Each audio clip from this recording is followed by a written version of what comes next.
So you just got off a call, someone asked you for something, a favor, a discount, a rush job, even just like, I have a quick question that turned into 45 minutes and you said yes. And even as the word is coming out of your mouth, you knew it. You didn't want to say yes. You were already overwhelmed, but you said it anyway. That feeling right there, it's not kindness, it's not being generous.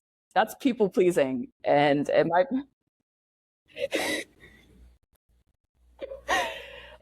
be the thing that's quietly running your business into the ground. And that's what we're talking about today, about the hidden cost of overcommitment. Why saying yes to everyone is actually a very loud no to yourself, to your time, your energy, your goals, and honestly, your sanity. I feel like I need, the Roadrunner where it has the sign? That's what I need, a no sign. Oh yeah, just people coming through, just no.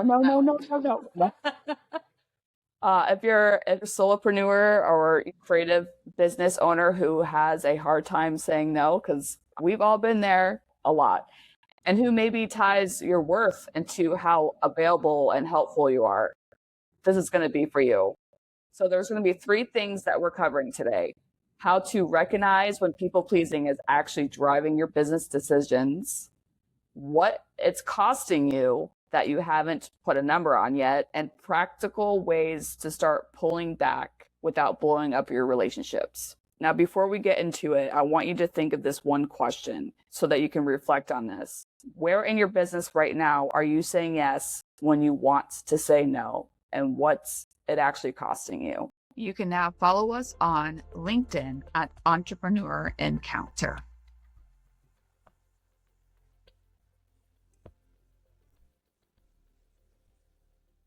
So let's just start here.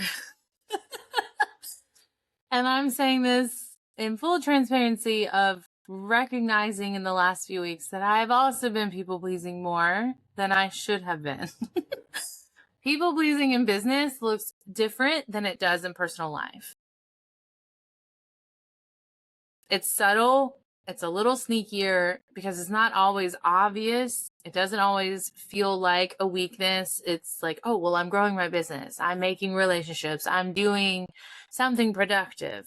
Sometimes it feels like being a good business owner because, oh, I'm just really client focused, or I'm flexible. That's my brand image. Yes, that can be true. But the difference between being genuinely client centered and being unable to say no because of discomfort, of disappointment, someone feels worse than the cost of overextending yourself.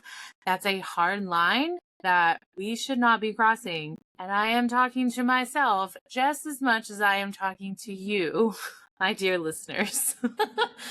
And when we think for a lot of creative business owners and entrepreneurs, like we built businesses out of passion, out of wanting to help people. We can confuse our people pleasing with our values. We think, well, this is just who I am. I care about people. And yes, that may be true, but it cannot cost you your business. And that's the pattern that you want to interrupt as early as possible. Because people pleasing isn't about caring for others. It's about managing your own discomfort.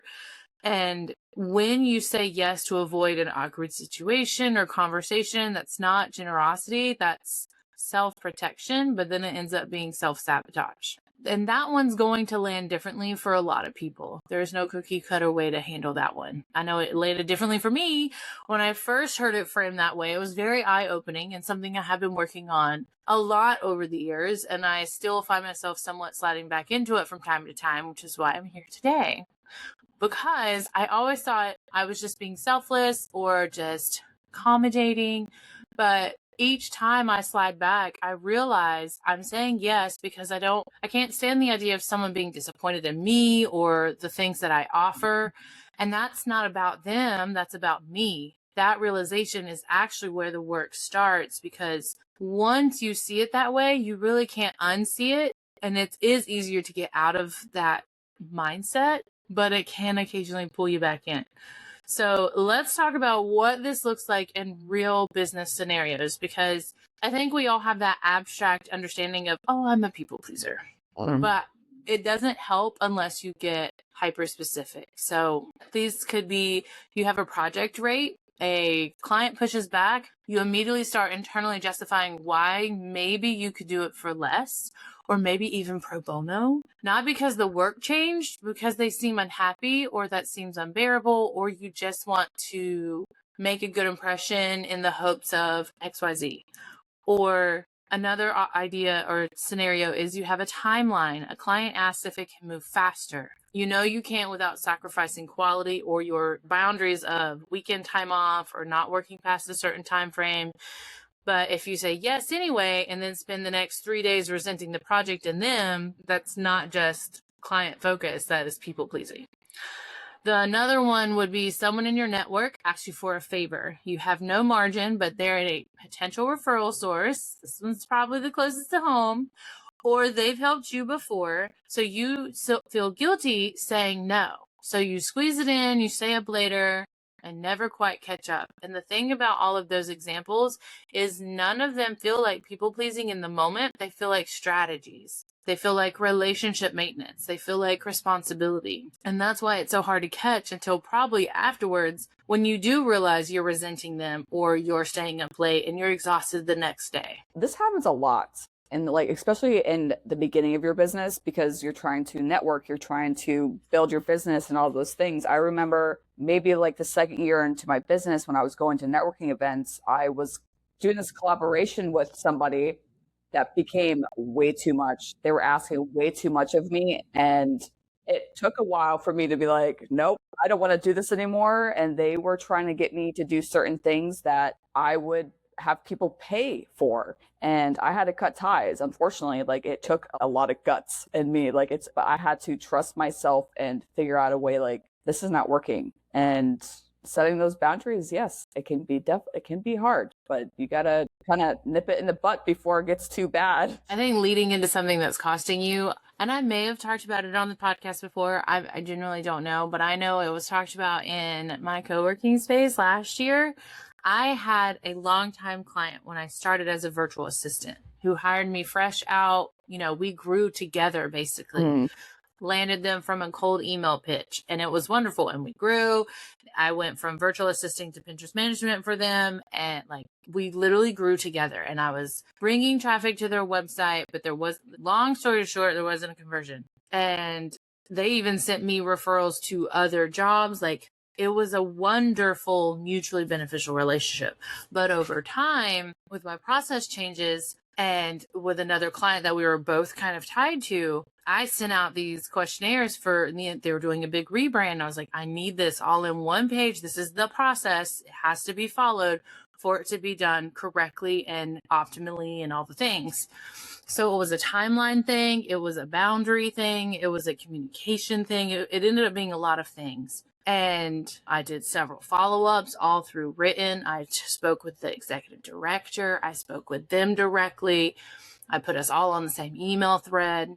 And it ended up, the guide never got completed. 90 days later, the other person ended up doing it. Not the person I assigned it to, the other person. So they told me, like, we probably need to fill in the blanks. And I was like, when are they available? I've been trying. We need to get this done because we had a big venue launch coming with a big dinner and all this other stuff. So I needed it for all of the campaigning. It ended up with it still not getting done and it being blamed on me for not just filling it out. I was like, it's not my questionnaire. I mean, it is my questionnaire, but it wasn't my brand that I was answering questions for. And there were a lot of tears and breakdowns of thinking I'm doing something wrong or incorrect. And I ended up leaning into my community at the co-working space a lot, who helped me see like what it was costing, not just money, but energy, sleep, sanity, like so many things.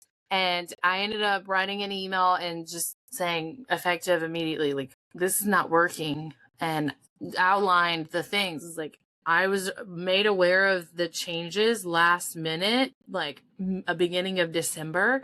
I sent the questionnaire 3 days later, 90 plus days. It still wasn't completed despite numerous things. And we just had to part ways, and it was scary and it was frustrating, but overall it helped me be more confident in that, but it opened up the capacity to connect and like really figure out other things in my business. I remember that. I remember you telling me about that. I was like, that's insane. It's so crazy because like we think of the money part of things, of what it's costing you. We don't necessarily think about the time and the energy until it's too late, you know? And I remember when I lost a client because I didn't educate myself on contracts. So we didn't have a contract for about a year. And then all of a sudden I'm like, I need this contract. I need to raise my rates, do all these things. And they're like, no, I don't want to sign a contract. So I let them go because it just became more than it should have been.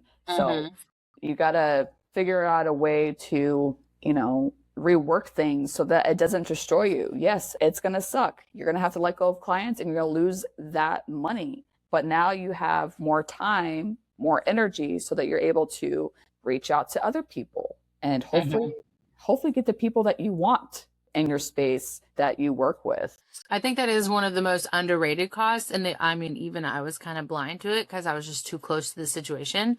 But your decision making gets foggy when you are constantly saying yes to things, because you're not making decisions from your core values. You're making them from whoever asked you last.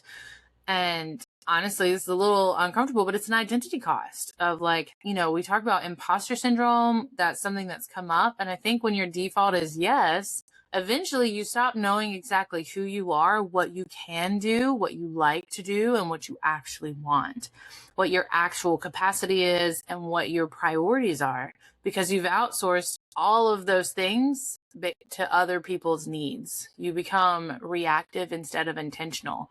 And there are busy seasons, don't get me wrong, where we, you know, lots of campaign launches and you have to say yes to certain things, but it can't be a continuous 365 days a year of saying yes, because that's where burnout is going to live and thrive, not just in doing too much, but in doing too much of things that don't align with where you're actually trying to go and the capacity you genuinely have. So, and I'm reframing this as I'm going to probably sit with myself this weekend and start asking myself these questions because I do think they're useful. Before I say yes to something, I do try to ask, am I saying yes to this or am I saying no to the discomfort of declining?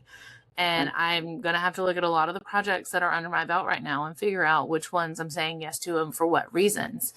That way I can locate the actual motivation behind them. And a lot of the times the honest answer is I'm just avoiding a hard conversation, or I'm avoiding most likely letting someone down. For me, that's my Achilles heel, is I don't like to let people down. And I have time blindness thinking I can do it all in like 5 minutes or less. So, which that part brings us to a, you know, the more practical part of this episode, because we don't want to just name the problem and leave everyone sitting with it. We need to name the problem and do something about it. I hate letting people down, even though it's making me feel better. So, for example, just as something personal happened recently, long story short, my dad gave me a van. That ended up not doing so well. I ended up getting a car, and it took me a while to tell him what was going on because I didn't want to let him down. So like I was trying to avoid a hard conversation and then in all reality have the conversation and it was fine. And I think we get so much into our head with our personal life and business that when we have those, we think hard conversations are going to be the end all. Like it's just going to end everything. But we have to kind of reframe of how do we do that? So we got to start pulling back, right? So let's start by really being clear about what we're not saying. We're not saying you have to become cold. We're not saying that you have to stop caring about your clients or your relationships. That's not the goal. The goal here is to get your yes back to meaning something.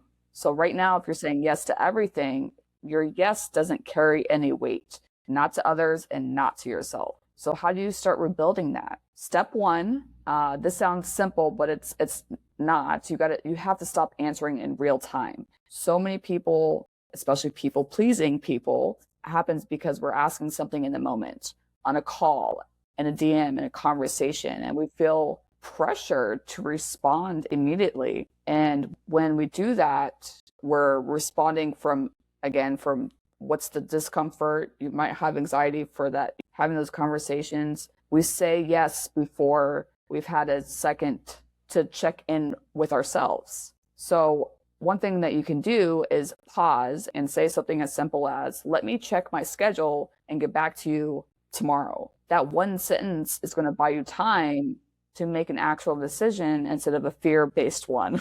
It also communicates that you take your time seriously, which is a form of modeling for your clients and how you want to be treated. I think that also leads us well into step 2 of getting clear on what yes costs you before you say it.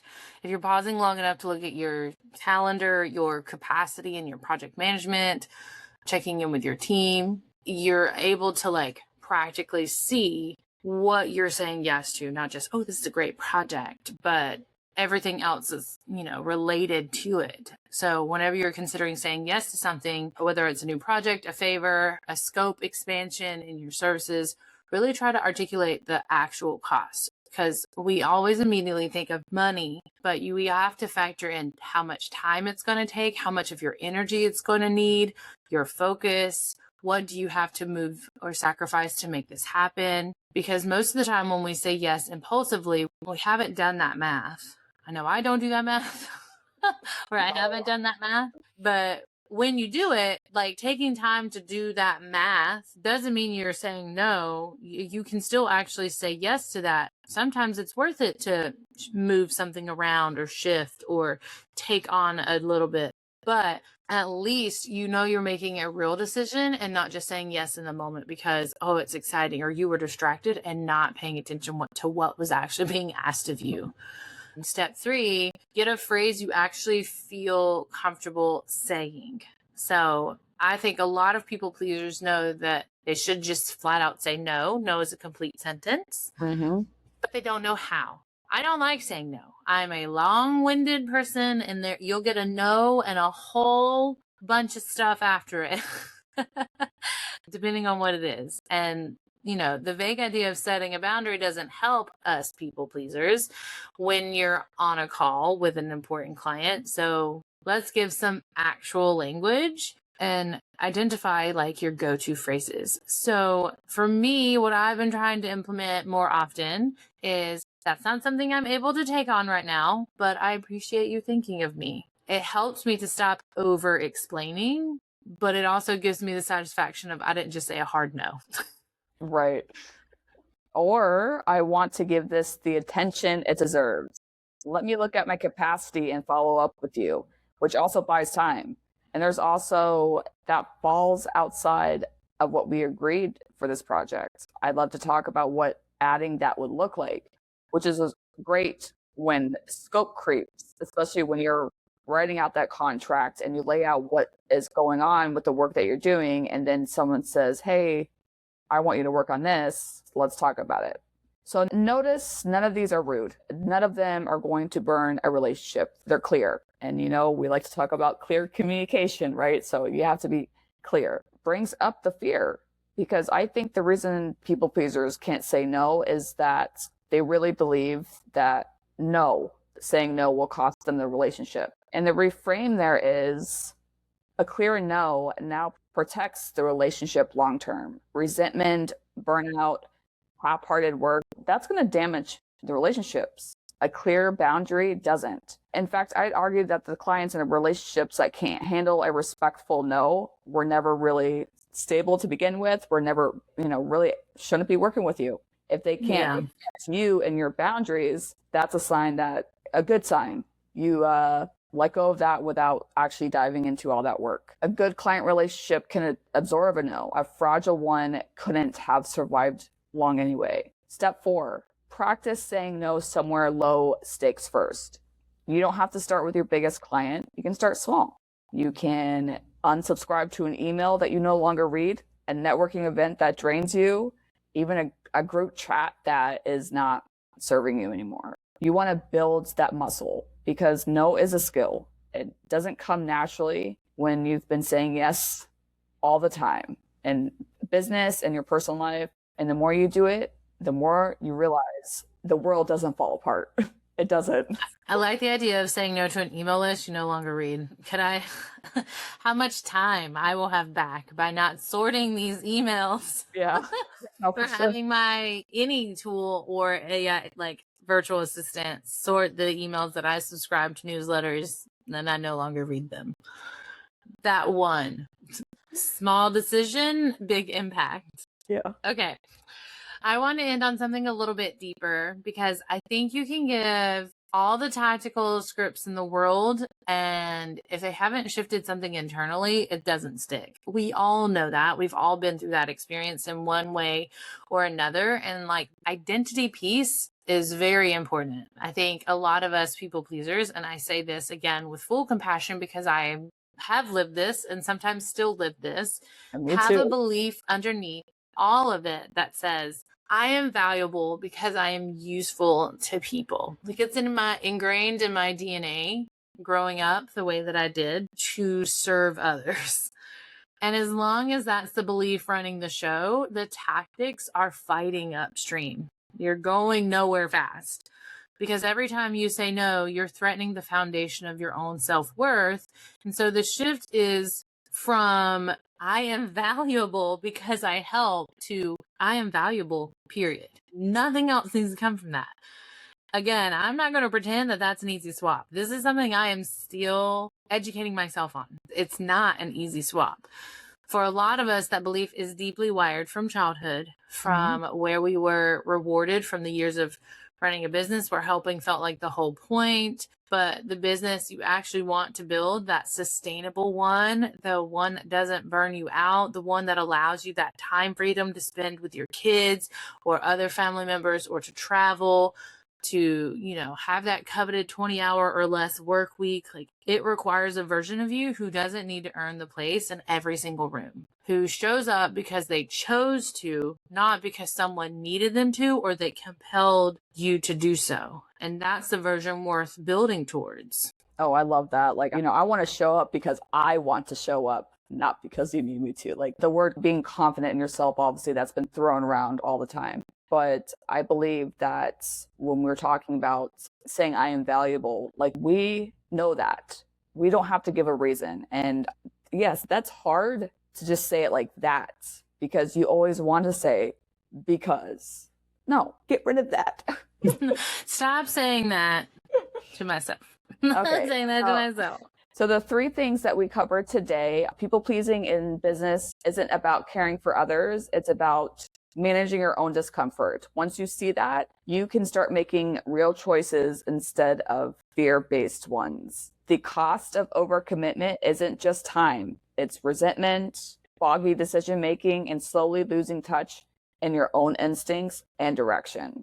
And pulling back doesn't have to mean blowing up your relationships. Pause before you answer, do the math on what yes costs, and get language you're comfortable with, and practice somewhere small first. Practice with somebody that you trust. That helps too, especially if you like to talk things out. Find that person that you feel comfortable enough doing that with. And the big mindset piece, your value is not your usefulness. You don't have to earn your place in your own business. That's yours. You're valuable. That one's worth sitting with this week. So said at the beginning, here it is again. Where in your business right now are you saying yes when you want to say no? And what it's actually costing you. You don't have to fix it today. Just notice it. I mean, that's the first step. Now, if this episode resonated with you, we'd love for you, if you shared it with someone who needs it, leave us a review. As always, information is in our show notes. Until next time. You can now follow us on LinkedIn at Entrepreneur Encounter.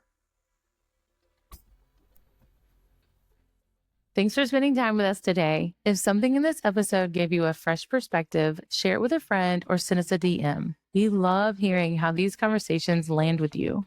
And if you're curious about how soft skills can support your next season of growth, we each have more resources to share. You can find Dana on Instagram at danas.desk.nc for Pinterest strategy and intentional marketing. And Sarah at UR Remberts for team development, business leadership, and podcast support. Until next time, keep leading with purpose and growing with intention.